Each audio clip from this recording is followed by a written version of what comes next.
दिल्ली में यहाँ भी बातें हुई है, वहाँ भी बात होने वाली है। अंतिम तो फैसला वही ना होती है। हम एनडीए के पार्टनर हैं, एनडीए के नेता लोग तो दिल्ली में ही बैठे हैं। हमारे सभी लोग गए भी हैं, एक्स वो हैं, वो कहते हैं, उनकी बात को तो मानना ही पड़ेगा।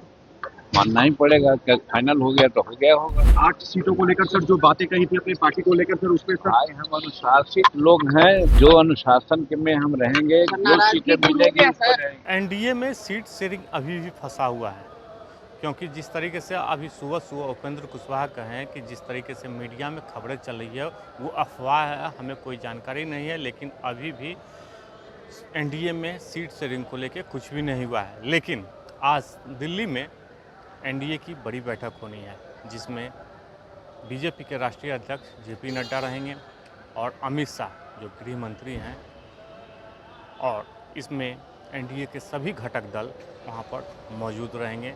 उसको लेके जीतन राम मांझी जो हिंदुस्तानी अवाम मोर्चा सेकुलर के जो संरक्षक हैं, वो भी अभी दिल्ली निकले हैं और उनका बड़ा बयान आया है और कहा है कि जितने सीट मिलेगी उतने पर हम लोग लड़ेंगे। यानी जीतन राम मांझी जेपी नड्डा के सामने, बीजेपी के सामने झुक गए और कह रहे हैं कि हम लोग अनुशासित पार्टी हैं, अनुशासित लोग हैं और जितनी सीटें मिलेगी उतने पर हम लोग संतुष्ट करेंगे। क्या कुछ करें, जीतन राम मांझी हमको बयान सुना रहे हैं। आपने कहा था कि बैठक होने जा रही है और उन चीजों पर फैसला हो जाएगा जिस पे अब फैसला होना है। दिल्ली में यहाँ भी बातें हुई है, वहाँ भी बात होने वाली है। अंतिम तो फैसला वही ना होती है।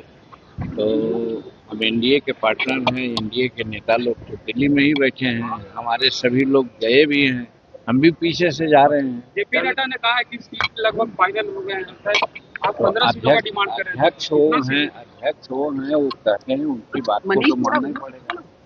मानना ही पड़ेगा। क्या फाइनल हो गया तो हो गया होगा। सर संतुष्ट हो गए आपसे? हमको कोई पता भी नहीं। 8 सीटों को लेकर सर जो बातें कही थी अपनी पार्टी को लेकर सर उस पर सर भाई हम अनुशासित लोग हैं, जो अनुशासन के में हम रहेंगे, जो सीटें मिलेगी उसको रहेंगे। नाराजगी से खत्म सर। तो अपने हिंदुस्तानी अवाम मोर्चा के संरक्षक और केंद्रीय मंत्री जीतन राम मांझी दिल्ली जाते जाते उन्होंने साफ तौर पे कह दिया कि जितने सीट मिलेगी उतने पर हम चुनाव लड़ेंगे।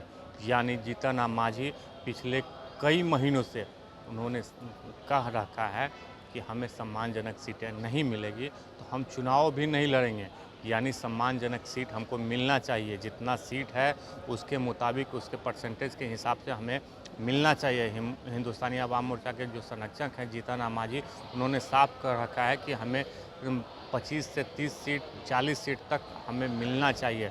जिस तरीके से चिराग पासवान को सीटें मिल रही है उसी तरीके से हमें भी परसेंटेज के हिसाब से मिलना चाहिए। नहीं मिलेगा तो हम चुनाव नहीं लड़ेंगे। ये बात पिछले 2 दिन पहले ही जीतन राम मांझी का है, लेकिन आज उनका बयान बदलते हुए बीजेपी के सामने वो झुक गए हैं और कह रहे हैं कि हम अनुशासित लोग हैं, अनुशासित पार्टी है और जो राष्ट्रीय अध्यक्ष हैं बीजेपी के, उनके सामने हम लोग बात रखेंगे। और आज एनडीए के बड़े बैठक होनी है जिसमें सीट शेयरिंग और उम्मीदवारों को लेकर चर्चा होनी है एक साथ बैठ के, जिसमें जेपी नड्डा जो बीजेपी के राष्ट्रीय अध्यक्ष हैं, अमित शाह रहेंगे और एनडीए के घटक दल जितने लोग हैं वो भी रहेंगे। और आज सीट शेयरिंग का मामला जो फंसा हुआ था वो साफ तौर पे क्लियर हो जाएगा और जिसको लेकर जीतन राम मांझी पटना एयरपोर्ट पे वो बयान देते हुए दिल्ली के लिए रवाना हुए हैं।